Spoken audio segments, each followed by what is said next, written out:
Doctor ইউনূসের মতো একজন আন্তর্জাতিক মানের ঘুঘু কি একথা বুঝতে পারছিলেন না যে তিনি আওয়ামী লীগকে নিষিদ্ধ করলে তাতে কি কি পরিণতি ভোগ করতে হতে পারে? যে কোনো রাজনৈতিক দল নিষিদ্ধ করার ক্ষেত্রে কি বলেছিল জাতিসংঘ, সেটি কি ফলো করা হয়েছে? রাজনৈতিক দলের কর্মকাণ্ড বা রাজনৈতিক দল নিষিদ্ধ হওয়ার প্রসঙ্গে জাতিসংঘে সেখানে কি বলেছে? আমরা আশা করি তিনি সংবিধান বিরোধী যে কাজটা করেছেন তার শপথের এটা ভায়োলেশন করেছেন। তিনি কোনো রাগ বা বিরাগের বশবর্তী হয়ে কাউকে হুমকি দেয়া বা কোনো বিষয়ে তার দায়িত্বে থাকাকালীন সময় এটা তার জন্য মানায় না। আওয়ামী লীগকে নিষিদ্ধের দায় নিতে চায় না বিএনপি। বড় খবর হলো সরকার সমর্থক king's party NCP after July আন্দোলনের মিত্র জামাত শিবিরের সাথে প্রকাশ্য দ্বন্দ্ব।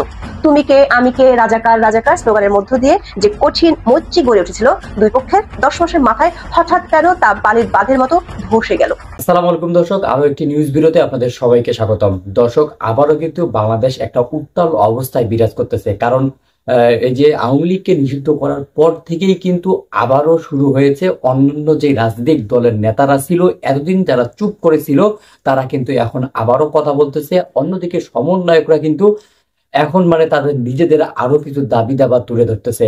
অনেক উপদেষ্টাদেরকে তারা বদলি করতে যাচ্ছে, অনেক উপদেষ্টাদেরকে তাদের নাকি এখন ভালো লাগতেছে না, সেই উপদেষ্টাদেরকে এখন পদত্যাগ করা লাগবে, সেই উপদেষ্টাদেরকে সর্বপ্রথম সংস্করণ করা লাগবে, এমন দাবিও করতেছে ছাত্র সমন্বয়করা।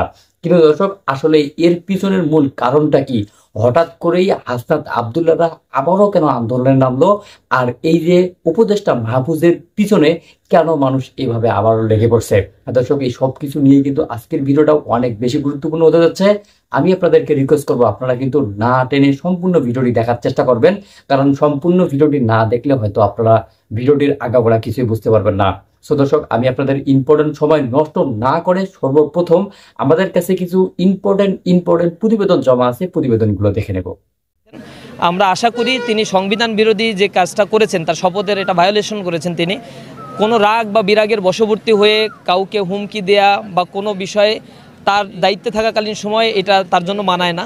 এক্ষেত্রে তিনি কোনো রাজনৈতিক দলের সাথে যুক্ত হয়ে তিনি এই কাজগুলো করতে পারতেন। আমরা তার প্রতি এটা আহ্বান জানাবো। আর ইসলামী ছাত্র শিবিরের পক্ষ থেকে এই বিষয়গুলোতে ফর্মালি আমরা কোনো প্রতিক্রিয়া এখনও জানাইনি। তিনি যে কাজগুলো করেছেন সেই বিষয়গুলো আমরা আশা করি সে অতি দ্রুতই এটা বলবেন যে তিনি কেন করেছেন।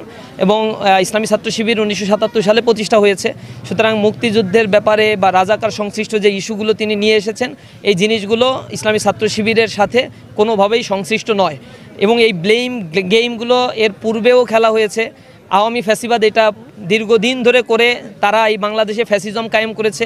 আবার যারা এই রাস্তা অবলম্বন করতে চায়, নিঃসন্দেহে দেশের জনগণ এটাকে খুব ভালোভাবে নেবে না। দ্বিতীয় স্বাধীনতার পরে বাংলাদেশ একটি ইনক্লুসিভ বাংলাদেশ চমৎকারভাবে এগিয়ে নিয়ে যাচ্ছি। এই মাহফুজ বা যারা ছিলেন উপদেষ্টা পরিষদে এখন যারা আছেন তাদের সবার সাথে আমরা কাঁধে কাঁধ মিলিয়ে জুলাই আন্দোলন করেছি। এবং কিছুদিন আগে ফ্যাসিবাদের যে দোসর বা যে দলটি ছিল গণহত্যার সাথে জড়িত তাদের নিষিদ্ধ করা হয়েছে। এই আন্দোলনেও ইসলামী ছাত্র শিবির সমর্থন দিয়েছে, আমাদের ভাইয়েরা সেখানে উপস্থিত ছিল। সুতরাং যেই কর্মকাণ্ড দীর্ঘদিন ধরে নিরাপদ সড়ক আন্দোলনে ইসলামী ছাত্র শিবির সহযোগিতা করেছে, এর আগে কোটা আন্দোলনে ইসলামী ছাত্র শিবির সাথে ছিল, তাদের সমর্থন ছিল। সুতরাং সকল গণতান্ত্রিক আন্দোলনগুলোতে ইসলামী ছাত্র শিবির ছাত্রদের পাশে থেকে কাজ করার জন্য চেষ্টা করেছে। এখানে অযাচিত যে বিতর্ক নিয়ে আসা হয়েছে এটা অনভিপ্রেত। আমরা নিঃসন্দেহে এটা তার কাছ থেকে তার মতো দায়িত্বের জায়গা থেকে এটা মোটেও আশা করি না। আমরা আশা করি তিনি তার বক্তব্য উইথড্র করবেন। রাজনৈতিক দল হিসেবে এনসিপি যখন যাত্রা শুরু করে তখন এনসিপির কোনো রাজনৈতিক কর্মসূচি কর্মকাণ্ড বাস্তবায়ন করার জন্য ইসলামী ছাত্র শিবির কোনো জায়গায় কোনো লোক পাঠায়নি, এটা পাঠানোর প্রশ্নই ওঠে না। তারা যখন এর আগে বৈষম্য বিরোধী ছাত্র আন্দোলনে ছিল তারা বলেছে এটা কোনো রাজনৈতিক প্ল্যাটফর্ম না, রাজনীতি করার তাদের এই প্ল্যাটফর্মে আগ্রহও নেই। তখন ইসলামী ছাত্র শিবির সহ সকল রাজনৈতিক দল ছাত্র সংগঠন যাদেরকে তারা আহ্বান জানিয়েছে তারা তখন গিয়েছে, কারণ জুলাই আন্দোলনে এটা ছিল একটা কমন প্ল্যাটফর্ম। কিন্তু তারা এখান থেকে বের হয়ে গিয়ে যারা এনসিপি গঠন করেছে এরপর থেকে তাদের আহ্বানে ডাকে ফর্মালি কোনো ডাকে ইসলামী ছাত্র শিবির কোনো কর্মসূচিতে অংশগ্রহণ করে নাই। সর্বশেষ আন্দোলন যেটা দানা বেঁধেছিল বিশেষ করে আওয়ামী লীগ নিষিদ্ধের দাবিতে, সেখানে আহ্বান জানিয়েছিল হাসনাত আব্দুল্লাহ, এবং হাসনাত আব্দুল্লাহ দেশের সকল মানুষকে আহ্বান জানিয়েছিল। সেখানে সে তার পোস্টে ক্লিয়ার করেছে এই আন্দোলন এনসিপির না বা সংশ্লিষ্ট কোনো রাজনৈতিক দলের। উনি উপদেষ্টা থাকার আর এক মুহূর্ত এখতিয়ার রাখেন, প্রয়োজনের সময় যাকে তাকে ব্যবহার করবে। শুধু জামাতের কথা বলতেছি না, তারা যে কোনো কাউকে ব্যবহার করবে এবং তারা সাধারণ শিক্ষার্থীদেরকেও ব্যবহার করে নিয়ে রিমান্ডে নিয়ে মাহফুজকে কাপড় খুলে নিতম্বে কয়টা বাড়ি মেরেছে, মাহফুজ আলম কয়টা মামলা খেয়েছে শিক্ষার্থীদের অধিকার আদায়ের আন্দোলন করতে গিয়ে, মাহফুজ আলমকে ঢাকা বিশ্ববিদ্যালয়ের ছাত্রলীগ কয়বার কেলানি দিয়েছে, কষানি দিয়েছে, মাহফুজ আলম কয়বার হাসপাতালে গিয়েছে, ডিবি নিয়ে রিমান্ডে নিয়ে মাহফুজকে কাপড় খুলে নিতম্বে কয়টা বাড়ি মেরেছে বলতে পারবে? সে একদিনও কয়দিন রিমান্ডে গিয়েছে? একদিনও না। তো সেই জায়গা থেকে তাকে মাস্টার মাইন্ড বানিয়ে দেওয়া হয়েছে। তো এইরকম লোকদেরকে ধরে মাস্টার মাইন্ড বানিয়ে দিলে তাদের তো এই অবস্থাই হবে। দেখেন, এই জন্যই বলছি যে এই ধরনের ভুয়া ভণ্ড মাস্টার মাইন্ডদেরকে রাষ্ট্রের গুরুত্বপূর্ণ জায়গায় রেখে রাষ্ট্রের ঐক্য সংহতি এবং বিশ্ববিদ্যালয় ক্যাম্পাসগুলোতে বিশৃঙ্খলা তৈরি করার উপকরণ রাখার কোনো মানে হয় না। আর এই সময়ে যখন আওয়ামী লীগের বিরুদ্ধে আন্দোলনের ডাক দিলেন হাসনাত আবদুল্লাহ, ডাক দেওয়ার পরে আমরা দেখলাম যে সেখানে সেই বাকশাসের যিনি বর্তমান সদস্য সচিব, উনি কিন্তু পাবলিকলি পোস্ট করেছেন যে ছাত্র শিবিরের সভাপতির সাথে উনি কথা বলেছেন, ছাত্র দলের সভাপতির সাথে কথা বলেছেন, গণ অধিকার পরিষদ অনেক রাজনৈতিক দলের শীর্ষ নেতাদের সাথে তারা কথা বলছেন যেন সেখানে যে যুক্ত হয়। এখন আমার কোয়েশ্চেন ভাই, আপনি আওয়ামী লীগ নিষিদ্ধের সময় যমুনার সামনে নিতম্ব ঠেলাঠেলি করে একসাথে বসলে তখন সমস্যা হচ্ছিল না।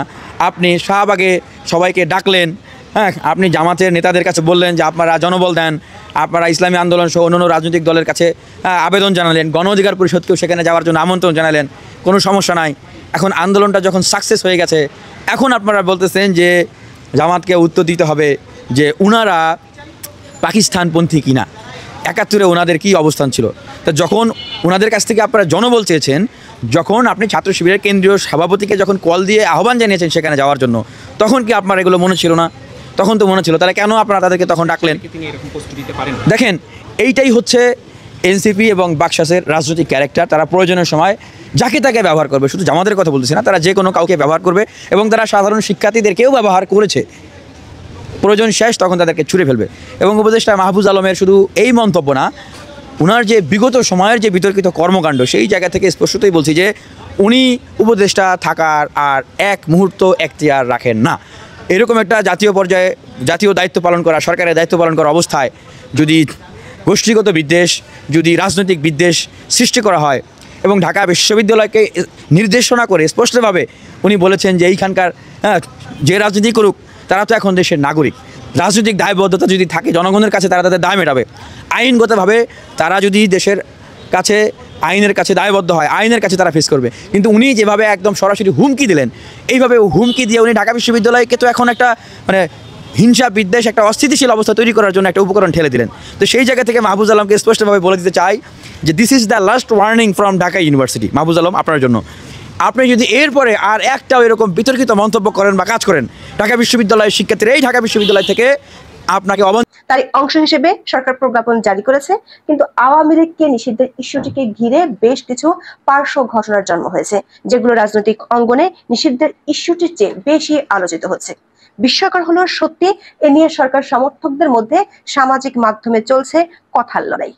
এক পক্ষ আরেক পক্ষকে দিচ্ছে হুমকি, চলছে জিয়াফত। এর শুরুটা হয়েছিল রাজধানী ঢাকায় হোটেল ইন্টারকন্টিনেন্টালের সামনে আওয়ামী লীগ নিষিদ্ধের যে কর্মসূচি, সেখানে একটি স্লোগান দেয়াকে কেন্দ্র করে আত্মস্বীকৃত রাজাকার গোলাম আজমের বাংলায় আওয়ামী লীগের ঠাঁই নাই স্লোগানটি নিয়ে বিতর্ক দেখা দেয়। আবার ফেসবুকে ভাইরাল হওয়া একটি ভিডিওতে দেখা গেছে জাতীয় সঙ্গীত গাওয়া শুরু হলে বাধা দিয়ে তা থামিয়ে দেওয়া হয়। এরপর মাহফুজ আলম সহ উপদেষ্টাদের ফেসবুক পোস্ট নিয়ে বিতর্ক শুরু হয়। মাহফুজ আলম সরাসরি শিবিরকে আক্রমণ করে বসেন, সাথে যোগ দেয় এনসিপির ছাত্র সংগঠন গণতান্ত্রিক ছাত্র সংসদের কয়েকজন নেতা। শিবিরের নেতারা পাল্টা আক্রমণ শুরু করে। আক্রমণটা একেবারে ব্যক্তিগত পর্যায়ে গিয়ে পৌঁছায়। টঙ্গীর তামিরুল মিল্লাত মাদ্রাসায় উপদেষ্টা মাহফুজের নামে গরু জবাই করা হয়। তার আগে বেশ আনন্দ উল্লাসের সাথে মিছিল হয়। অন্য উপদেষ্টা আসিফ মাহমুদের আরেকটি পোস্ট নিয়েও একই রকম বিতর্ক দেখা দিয়েছে। মাওলানা ভাসানীর উক্তি দিয়ে তিনি বৈদেশিক প্রভাবের বিরোধিতা করেছেন। তার এই পোস্ট নিয়ে কথা হচ্ছে, কেউ এটাকে দেখছেন স্বাধীন একটা অবস্থান হিসেবে, আবার কেউ এই পোস্টকে নিয়ে কূটনৈতিক সংবেদনশীলতার প্রশ্ন তুলেছেন। অবস্থা বেগতিক দেখে জামাতের আমির ডাক্তার শফিকুর রহমান দলীয় নেতাকর্মীদের শান্ত থাকার নির্দেশও দিয়েছেন, কিন্তু তাতে খুব বেশি কাজ হচ্ছে বলে মনে হচ্ছে না। এনসিপি থেকে সমবেত কণ্ঠে জাতীয় কর্মসূচি পালনের ঘোষণা আসে। শিবিরের কর্মীরা সেটাকে প্যারোডি করে পোস্ট দেন, প্রচার করেন সমবেত কণ্ঠে সংবিধান পাঠ। 12ই মে সন্ধ্যায় সমবেত কণ্ঠে জাতীয় সঙ্গীত গাওয়ার কর্মসূচিতে বাংলাদেশের স্বাধীনতা যুদ্ধের সময় বিরোধীদের বিরুদ্ধে বেশ জোরে সোরে স্লোগান দেওয়া হয়। স্লোগান, জাতীয় সঙ্গীত, দুই উপদেষ্টার পোস্টগুলো নিয়ে শিবিরের সাথে দ্বন্দ্বটা প্রকাশ্য রূপ নিয়েছে। তবে মাহফুজ আলম, এনসিপি এবং শিবিরের এই যে দ্বন্দ্বটা দেখছি আমরা, এর আসল কারণটা কি? এটা কি আসলে আদর্শিক লড়াই নাকি অন্য কিছু? কেউ কেউ তো নাটকের কথাও বলছেন। যেমন গণপরিষদ নেতা রাশেদ খান বলেছেন, এনসিপি নেতারা এখন জামাত শিবিরের পরিচয়টা ঝেড়ে ফেলতে চাচ্ছেন। তিনি অভিযোগ করেন, অতীতে আন্দোলনে লোক আনার জন্য বা কমিটিতে জায়গা দেওয়ার ক্ষেত্রে শিবিরের উপর নির্ভর করত এনসিপি নেতারা। বিশেষ করে উপদেষ্টা মাহফুজ আলমের নিজেরই জামাত শিবিরের সাথে আগে তহরাম মহরমের কথা উঠে আসছে। মাহফুজ যদিও অস্বীকার করেছেন, কিন্তু তার বন্ধু মহলের অনেকেই ফেসবুকে পোস্ট দিয়ে দাবি করেছেন তিনি এক সময় শিবিরের সাথী ছিলেন। শিবির পরিচালিত একটি কোচিং সেন্টার থেকে তাকে ল্যাপটপ উপহার দেওয়া হয়েছিল। বিএনপির স্থায়ী কমিটির সদস্য মির্জা আব্বাস আরো গুরুতর অভিযোগ করেছেন। তিনি আওয়ামী লীগ নিষিদ্ধের ইস্যুতে শাহবাগে যে আন্দোলন হয়েছে তাকে সন্দেহের চোখে দেখছেন।